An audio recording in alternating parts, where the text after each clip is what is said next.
Saudações zoológicas! Eu sou a Amanda. E eu sou o Bruno, e no vídeo de hoje a gente vai te contar por que os animais da Austrália são tão bizarros, são tão diferentes. O que será que faz eles serem únicos no planeta? Antes da gente responder essa pergunta, a gente vai dar alguns exemplos de alguns desses animais que a gente chama de estranho, diferente. Começar pelo canguru, que já é um bicho bem conhecido, mas é um bicho que só vive ali na Austrália, então é um bicho de lá. E que quando a gente vê de perto, né, para quem viajou para lá ou até mesmo num zoológico, causa estranheza, né? Porque é um bicho, primeiro, é um bicho que é um marsupial, então ele tem o marsúpio, que é a bolsa, onde vai se desenvolver ali externamente, né, o bebezinho até ficar pronto.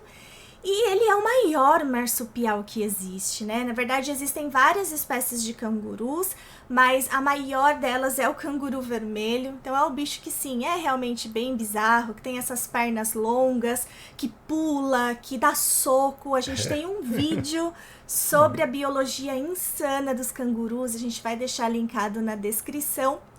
E, de uma maneira geral, né, a Austrália é conhecida por possuir vários marsupiais. Vocês vão ver que nessa lista tem vários marsupiais, mas existem também marsupiais na América do Sul, não é mesmo, Bruno? Tem alguns aqui também que ocorrem no nosso continente. São os gambazinhos, né? Pois é. Então, a gente tem os gambás aqui da América do Sul. Agora, tirando isso... Tinha muito mais no passado, a gente vai falar mais sobre isso depois. Exatamente. Então, tirando isso, a gente realmente vai focar aqui na Austrália, nos marsupiais da Austrália. Então, tem o canguru e tem também... o koala, o Phascolarctos. O koala é uma espécie estranha de marsupial, porque ele tem um metabolismo bem letárgico, bem devagar. E um dos motivos pelo qual ele tem esse metabolismo tão devagar é porque ele está intoxicado o tempo todo, praticamente, porque ele se alimenta basicamente de eucaliptos, que é uma planta que a gente conhece que possui muitas toxinas, por isso são raros os animais que se alimentam dela. O koala ele se alimenta dessa planta, mas para lidar com a anulação de todas essas toxinas no corpo, ele acaba tendo uma digestão muito lenta, um processamento muito preciso, e isso acaba deixando ele com um metabolismo bem devagar. E os koalas, junto com as 3 espécies de wombates que existem também naquela região, são os únicos representantes vivos de uma ordem toda de mamíferos, chamada de Wombatiformes, que eram marsupiais bem interessantes também. E bem diversos no passado. Muitas espécies, dezenas de espécies, e hoje só sobraram aí os wombates e o koala. Ainda falando em marsupiais, a gente trouxe aqui um que talvez vocês nunca tenham ouvido falar, que é o quokka, que ele é bem simpático, né? E ele é conhecido por ser o animal mais feliz do mundo. Por bonitinho. Isso que ele tá aqui na nossa lista, né? E o bicho tá sempre feliz, tá sempre sorridente. Só que não, né? A gente não deve, assim, atribuir sentimentos, características humanas aos demais animais. Na verdade, a anatomia, né, dos músculos faciais desse bicho, do quokka, fazem com que ele pareça que está sorrindo. Mesma coisa com o golfinho, né? Exatamente. O golfinho também parece que está sorrindo, está sempre feliz. Só que não. Na verdade, aquilo é a anatomia do músculo da face desses animais. Tem uma lagartixa também, a leopard gecko também, que o pessoal sempre vê ela sorrindo, mas não, é só a questão da anatomia mesmo. Ele não está mais feliz do que o normal. Mas quem ganha o título de animal mais feliz do mundo é o quokka. E é australiano. Outro bicho muito legal é o diabo da Tasmânia. Ele tem esse nome porque ele inspirou o Tasmania, inclusive, né? O Taz, né? Do desenho Tasmania. Da Looney Tunes. Da Looney Tunes. E ele é um bicho incrível. Ele faz uns sons bem bizarros, ele é bem rápido. Mas o que o pessoal chamava ele de diabo, um dos motivos, além dos sons que ele faz, é em relação à capacidade dele de mastigar qualquer coisa. Esse é um bicho que durante a alimentação ele pode eventualmente mastigar ossos e até dentes de outros animais. Imagina a força de mordida, o processamento necessário para isso. E o diabo da Tasmânia é o maior marsupial carnívoro do mundo hoje em dia. No passado existiram maiores, porque ele é pequenininho, né, do tamanho de um cachorro de pequeno para médio porte aí. Sim, ele é bem mais ou pequenininho, menos. mas ainda assim o maior marsupial carnívoro, né? Com uma força de mordida incrível também. Mastigar outros dentes, imagina só se a gente tentasse fazer isso. Pois é, e a gente já tem vídeo sobre ele aqui no canal também. Vai estar na descrição. Agora, o campeão, né, é esse aqui, com certeza, né? É o ornitorrinco, né? O ornitorrinco, a gente vê sempre o pessoal falando como o animal mais bizarro do mundo, né? Como assim? Um mamífero que bota ovos. Ele não é o único mamífero que bota ovos. A gente tem também as equídenas, que ocorrem também na Nova Zelândia, né? Além da Austrália. Não é só na Austrália.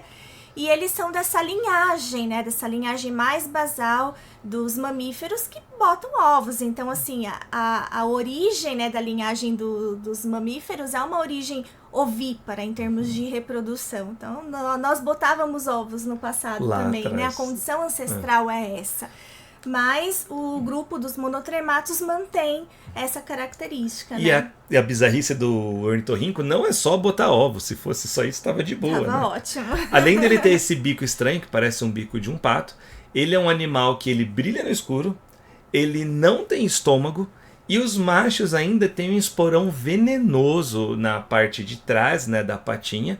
Não é capaz de matar uma pessoa, mas para as pessoas que já se acidentaram com esse esporão, elas afirmam que dói muito. É um envenenamento que causa muita dor ali, pontualmente.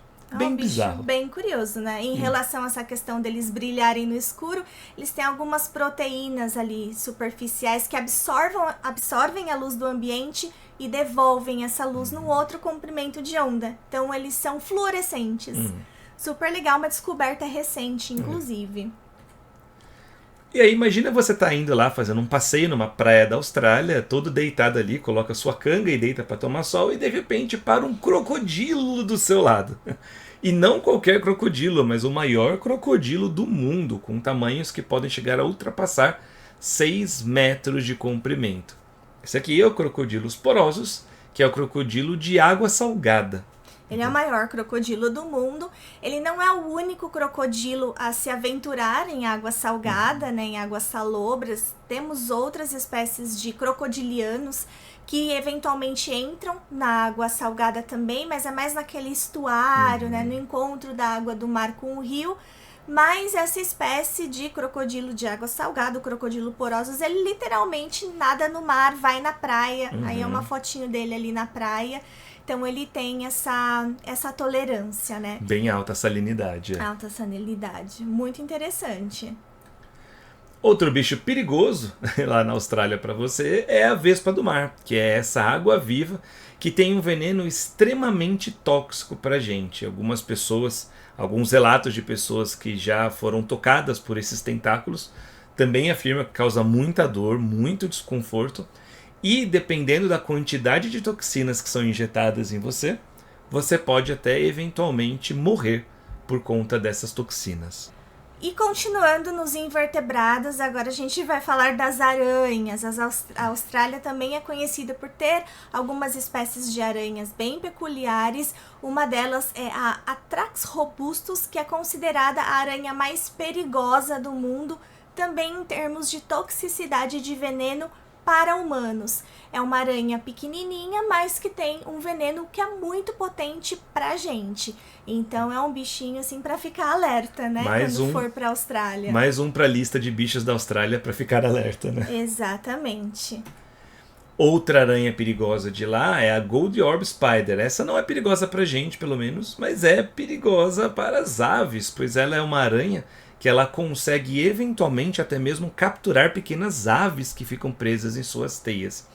Essa aranha, também chamada de aranha tecedeira dourada, né, traduzindo o nome dela, ela pertence ao gênero Néfila, que é um gênero que tem em tudo que é floresta tropical do mundo, inclusive aqui no Brasil. Sim. Tem bastante, mas lá na Austrália você tem algumas espécies que são realmente grandes, assim, tamanho de uma palma humana, e que elas constroem aquelas teias bem abertonas. Você fez trilha numa floresta, por exemplo, Mata Atlântica, você vê essas teias bem abertonas, bonitonas, muitas vezes foram construídas por esse tipo de aranha, por esse gênero de aranha.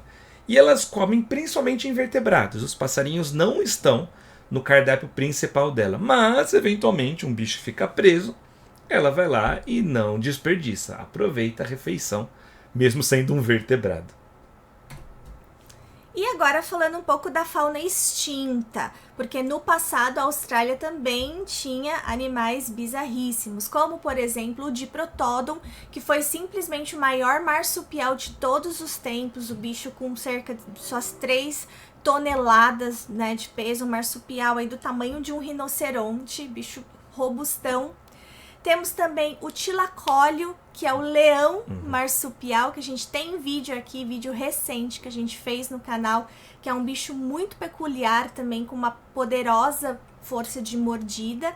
E talvez o mais famoso e que se extinguiu, infelizmente, há relativamente pouco tempo, é o tilacino, também conhecido como tigre da Tasmânia, que era esse animal carnívoro também, que infelizmente foi extinto por ação humana. A gente também tem vídeo falando sobre a extinção dele Também, no canal. né? Acompanhe o Zoomundo que vocês vão ver muito conteúdo sobre aqui. Isso. Mas assim, por que a Austrália tem essa fauna tão estranha? Então, o que faz com que, olha, tantos bichos bizarros ou super perigosos pra gente, com uma anatomia muito diferente daquela que a gente está acostumado? Bom, em primeiro lugar, é por conta do isolamento geográfico da Austrália. A Austrália, ela é um subcontinente, né? O pessoal não chama mais de ilha, porque ela é grande demais para ser uma ilha.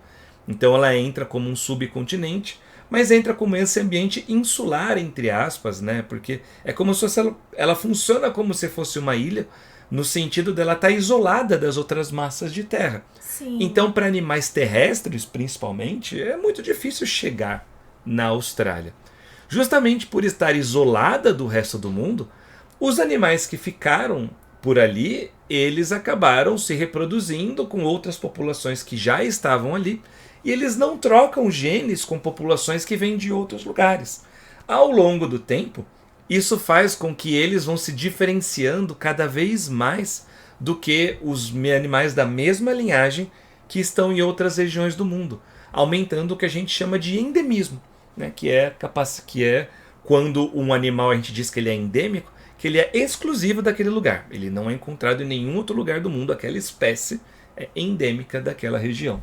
Sim, e uma outra coisa que eu acho interessante a gente pontuar é que a gente sempre fala, nossa, os bichos da Austrália são bizarros, simplesmente porque a gente tem basicamente esses marsupiais, né, que você não tem em outros lugares do mundo, tirando os pequenos marsupiais que a gente tem aqui na América do Sul, e os monotremados e tudo mais. Mas se a gente for ver, todos os continentes do mundo têm seus bichos estranhos, têm sua vegetação estranha, né? Então aqui na América do Sul, por exemplo, na floresta amazônica, quantos bichos diferentes a gente não tem? Pois é. Aí a gente vai lá pra África, gente, elefante, né? Esses bichos de megafauna que a gente ainda tem, sobretudo na África, em alguns países da Ásia também, mas a gente não tem na Europa, a gente tem na América, nas Américas, por exemplo. Então, às vezes até pode parecer um pouco injusto, né? A gente falar que só os bichos da Austrália são diferentes, são estranhos, né? Chega lá na Austrália e pergunta o que ele acha dos bichos do Brasil. Exatamente. Certamente ele vai achar, nossa, são os bichos muito estranhos, muito diferentes, né? Sim.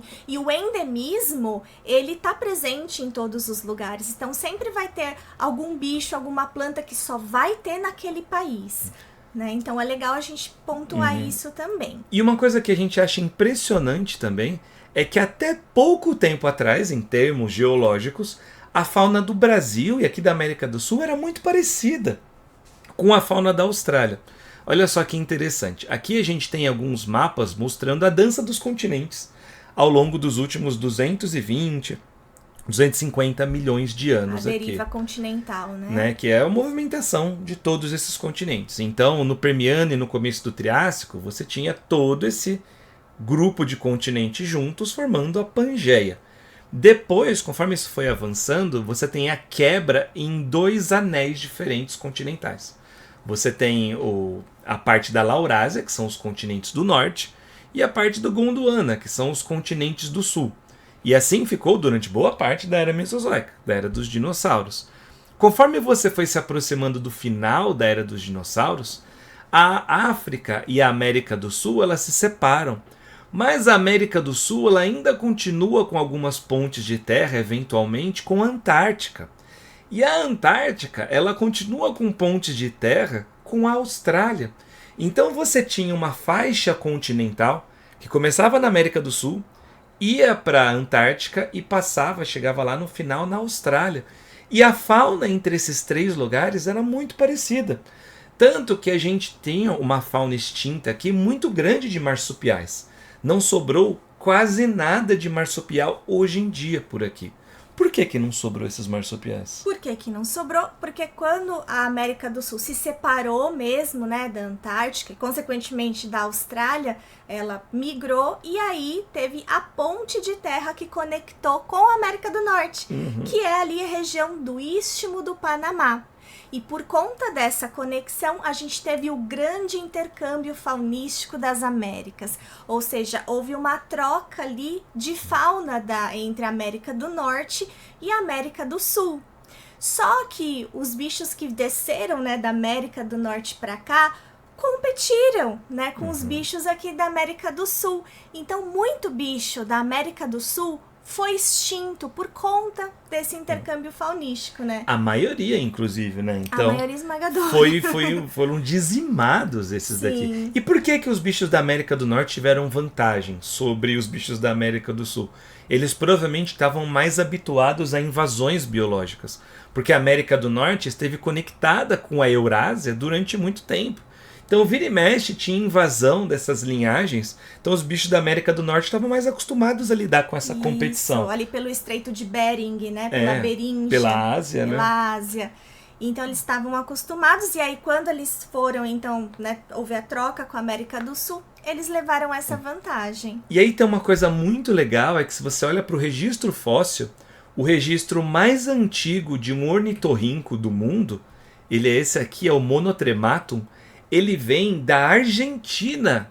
Dá para imaginar que tinha ornitorrincos aqui na América do Sul. Se tinha na Argentina, certamente tinha no Brasil também. Pois é. Esse grupo se originou muito provavelmente aqui na América do Sul. E depois eles migraram e foram até a Austrália. Pois é. Só que o que aconteceu no meio do caminho? Então, no meio do caminho entre a América do Sul e a Austrália, você tem a Antártica. O que aconteceu com a Antártica? Ela congelou. Exato. Então, a Antártica entrou num processo de congelamento que começou lá no Oligoceno, se congelou. Então, a Antártica é um continente congelado e, muito provavelmente, embaixo de toda essa camada de gelo da Antártica, você deve ter um monte de fósseis desses bichos aí, que são a conexão entre a América do Sul e a Austrália. E isso é muito legal, porque a gente olha para a Austrália, nossa, um monte de bicho bizarro, mas aqui na América do Sul, até 2,5 milhões de anos, até 3 milhões de anos atrás, a fauna era muito parecida, só mudou quando você teve essa grande invasão. Mas a gente teve alguns marsupiais bem bizarros aqui também, como o Thylacosaurus, que era esse marsupial, parece um felino, né? Mas não é, ele é um marsupial. Também tinha dentes de sabre, e esse até o momento é endêmico daqui da América do Sul. Não foram encontrados outros fósseis. E isso é muito legal, escavar na Antártica, para ver se encontrava esses bichos, pelo menos em parte ali ou não. Né? E existem escavações na Antártica, né? Mas existem muitas limitações por conta do gelo. Então, talvez a gente não tenha essas respostas tão cedo, né? Quem sabe com o aquecimento global, né? Derretendo o gelo, isso não vai acabar vindo à tona, né? Pois é. Então, sempre que você for falar que a Austrália só tem bicho bizarro, dá uma pensada em tudo que a gente falou também, né? Pra ver se você convence outras pessoas de que, se a gente for ver, não são tão bizarros assim, né? Não são tão bizarros. A gente se desacostumou a ver eles. E tem um outro fator também que eu acho importante, que a Austrália ela foi colonizada pelo Ocidente mais recentemente. Então, talvez, para os olhos dos europeus, que são quem produziam boa parte do conhecimento científico até pouco tempo atrás, os bichos de lá são mais estranhos porque é tudo mais novo para eles. Sim. Demorou mais para colonizar do que aqui a América do Sul. É verdade. E se vocês quiserem saber mais sobre a evolução, por exemplo, dos marsupiais, a gente tem um vídeo só falando sobre isso, que faz parte do nosso especial sobre a evolução dos sinápsidos. Para conferir, é só clicar no vídeo que está aparecendo aqui. E nos vemos no próximo vídeo. Tchau! E gostaríamos de dedicar este vídeo a todos os nossos embaixadores e embaixadoras que nos ajudam muito a continuar criando conteúdo aqui no canal.